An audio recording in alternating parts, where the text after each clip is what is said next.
નમસ્કાર ખેડૂત મિત્રો, ગૌયોગ કેન્દ્ર ઘનજીવામૃત વિશે આપણે ઘણું બધું જાણ્યું છે. ઘણા બધા ગૌયોગ કેન્દ્રને ઓર્ડર પણ મળ્યા છે ઘનજીવામૃતના. તો હાલમાં આપણે એ કેવી રીતે બનાવે છે, એની ક્વોલિટી કેવી છે એ હું તમને બતાવવાનો છું. જે તમે જોઈ રહ્યા છો, હાલમાં ગૌયોગ કેન્દ્ર ટીમ દ્વારા આ લાઈવ ઘનજીવામૃત બની રહ્યું છે.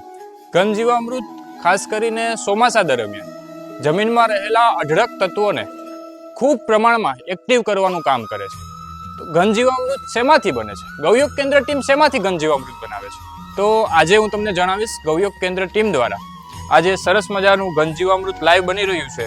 એમાં પહેલી વસ્તુ તો ગાયનું છાણ જોઈએ, બીજી વસ્તુ ગાયનું ગૌમૂત્ર, ગોળ, ચણાનો લોટ અને ગૌયોગ કેન્દ્ર સ્પેશિયલ આંકડો નાખે છે ઘનજીવામૃતમાં.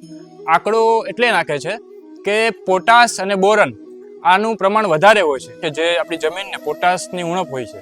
તો એના માટે ઘનજીવામૃતમાં ગૌયોગ કેન્દ્ર ટીમ દ્વારા આંકડો પણ નાખવામાં આવે છે અને આવી રીતે એની પ્રોસેસ. આમ તો દરેક લોકો, દરેક ખેડૂત મિત્રો આ જીવામૃતનો ઉપયોગ કરે. ઘરે ગાયો હોય તો ઘરે ગાયોનું ગૌમૂત્ર અને આવી રીતે જીવામૃત બનાવીને પણ જમીનમાં ઉપયોગ કરવો જોઈએ, જેથી આપણી ગાયો બચે, આપણું ગૌધન પાછું આવે.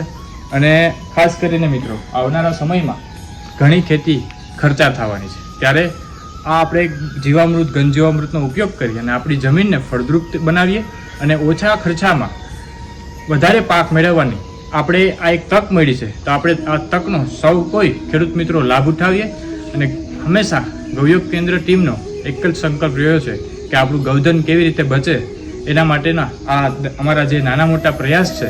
જય ગૌ માતા.